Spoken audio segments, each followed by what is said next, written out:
All right. It is actually at 3 o'clock, so I am going forward because today it will be a short one, and I kind of want this dialogue, this conversation with you because tomorrow obviously is the last day for filing your 1040 and also your 1120, which is a C corporation. If you have a C corporation, tomorrow is the due date. That is sort of treated as April 15 due date, right? And whatever due on April 15 now is due on July 15, and whatever due on July 15 is due on the same day. So there's some items are kind of duplicating, but it is important to know what they are. And so I would dive directly into these items, and I won't have a PowerPoint, but I am actually looking at guidelines here myself. So for tomorrow, right? For tomorrow, number one is your 1040 extension. Need to be filed. If you don't owe taxes, of course you can file extension and wait till October 15 to file your final version. But if you do owe money and on July 15 tomorrow you want to pay all your taxes on that day, the state due date is the end of the month, but the federal is 15th.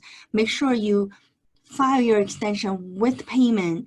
Then you can take a breather between July 15 to October 15. In between, you can get things done, right? And with Community CPA, we introduce a kind of audit prevention program that in between July 15 to October 15, we call that data match.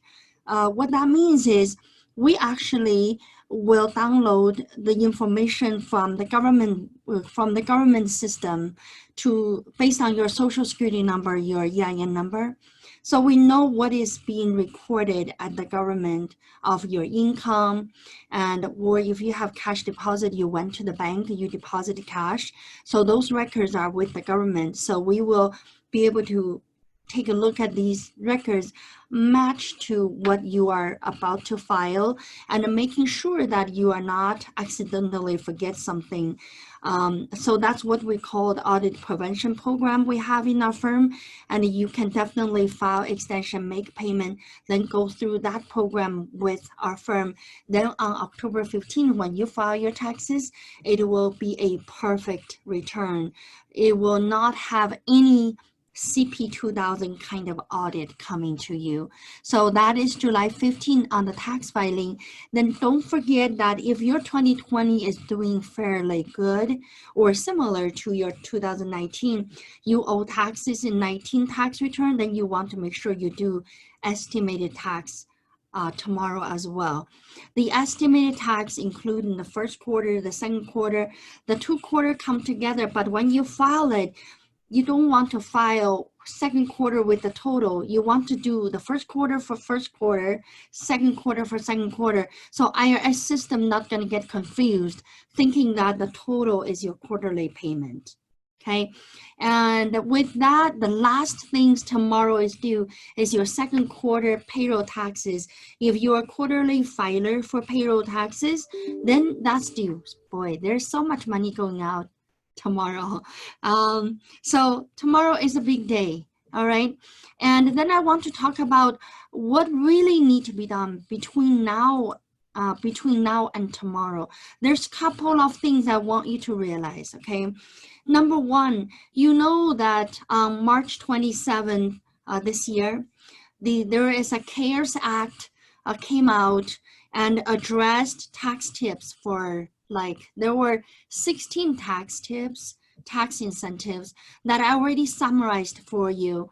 And if you go to YouTube at Community CPA channel, and you will see a video just recently uploaded 48 hours ago, I think, and that has the summary of the CARES Act incentives. And make sure you go listen to that one. That one has a 16 point, but here today, I'm just going to touch on about 5 because it's all related to tomorrow. So I want to make sure I mention that to you.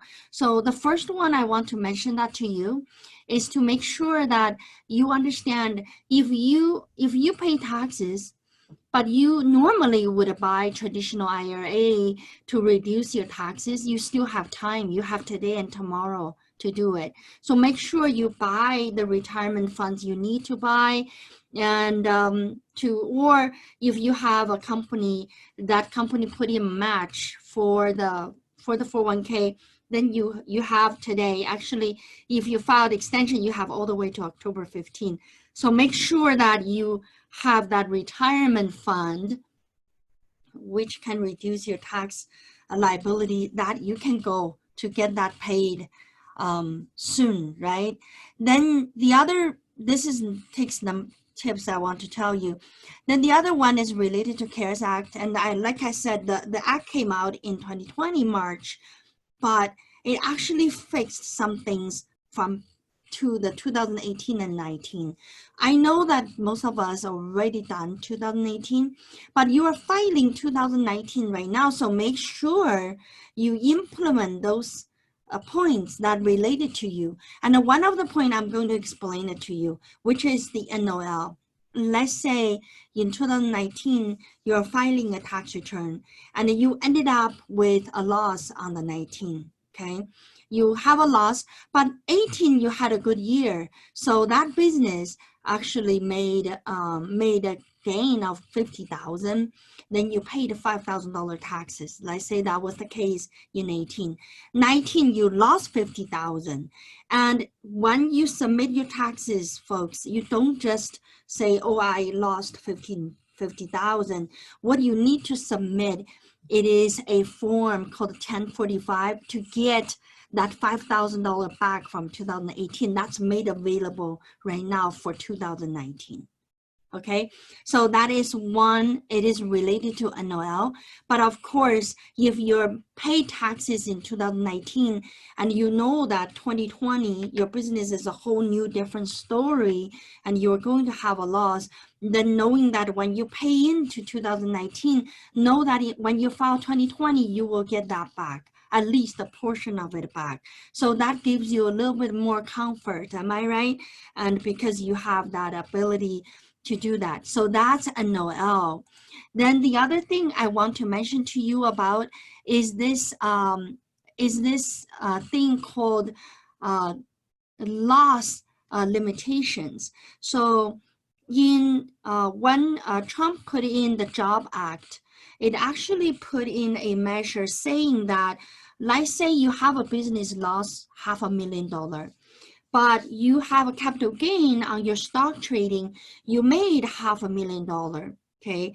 And today, if that happens to you today, and know that CARES Act already made changes to it, it allows you to offset the 500,000 from the business loss versus 500,000 from the gain you get from non-business gain.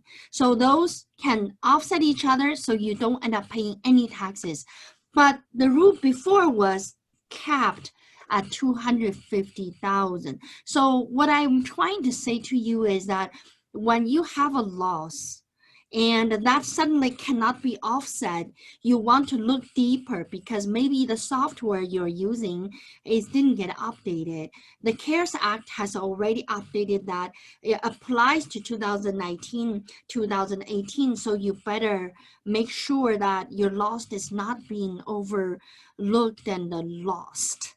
Your loss should offset your gain so you don't end up paying taxes. Okay, so that's my number two. That's my number two things I want to mention. Number three things I want to mention, because we mentioned about retirement, we mentioned about net operating loss. So now I just talked to you about the loss limitation that is getting liberated. There's no limitation. Then number four, what I want to mention to you is for traders. And John actually came to our firm, and he was actually a bank employee somewhere, and lost his job during the COVID time. So he actually got laid off and he didn't have work anymore. So right now in 2020, he was trading on the stock market really, really frequently. So he's qualified as a trader. as a day trader, okay? And before he filed his extension of July on July 15, he need to make this what we call mark-to-market election. What that does is that will treat your losses in the trading as an ordinary business loss. It will offset your other income. Instead of like a capital loss, you only allowed for 3,000. Remember, if you have a capital loss, you only allowed for $3,000 deduction a year.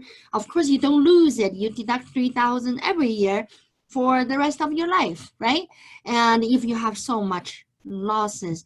But if you do a mark-to-market election, and what happened to you is in 2020, when you are a real trader and your loss, if you lose, that loss will offset the 3 months salary that John has from the bank.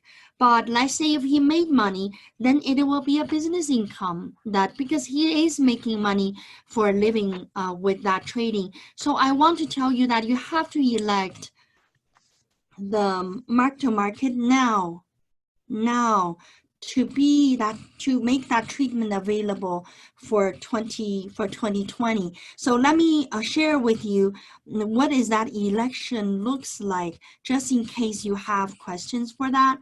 So you can see on my screen, and there is an election. This is called mark-to-market election. You see that on my screen? And it says under IRC section 475F, the taxpayer elects to use a mark-to-market method of accounting for their trade or business of trade securities. So for their trade just means you're a day trader, you trade a lot during the day, right? And John didn't have a job anymore, so he does that full time. So obviously he's qualified for that. And the first year of which the election is effective is the taxable year beginning January the 1st, 2020.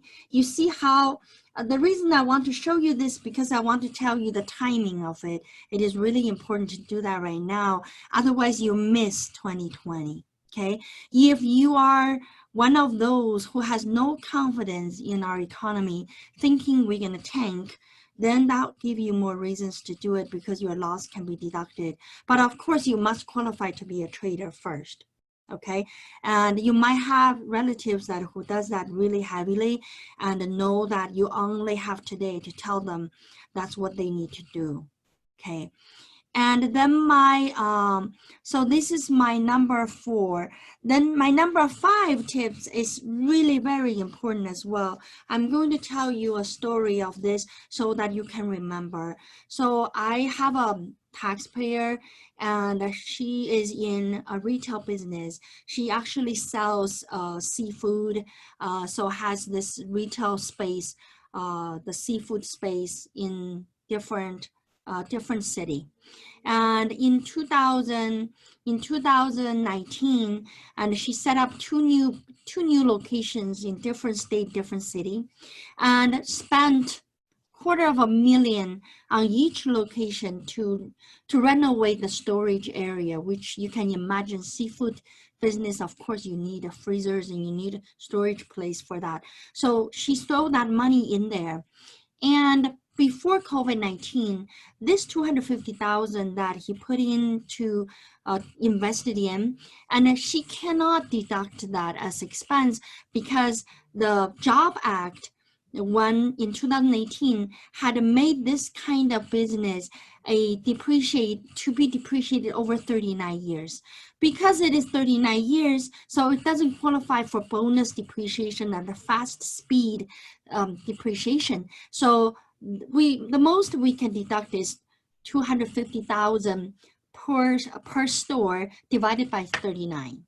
Okay, but the COVID happened and the CARES Act becoming effective in March, and that particular act corrected what was done. You know, I call them incorrectly. I don't know whether it was on purpose or not, but is obviously is a huge setback for people who are expanding business, but it corrected that.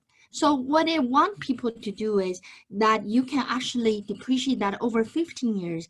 Because it's 15 years, so you can have bonus depreciation. You can deduct it all in once if you want. Okay, so with that, you can imagine that some people who doesn't know that, they would still go for 39 because that was the rule, right? But now with CARES Act, things changed. People need to know to come back to 2019 to get that fixed. So you may be in that situation, or you think you are in that situation, and tomorrow is a filing deadline. Don't file your return. Don't file it, file extension. So that way give you time to really digest it, understand what Ying is talking about, and then make sure that you take advantage now. Don't wait until 2020 come around and your preparer goes, oh, you know, we could have done that in 1918 and now let's amend our taxes. No, you don't want to amend your taxes because amending taxes is the time bomb and you will be audited, and a lot of audit triggered by amendments. So we don't want you to do amendment, and there's other means to do it. But for right now, because we're not done with 2019 yet, I just want you to know all these rules that apply to you so you can apply to your 2019 tax properly.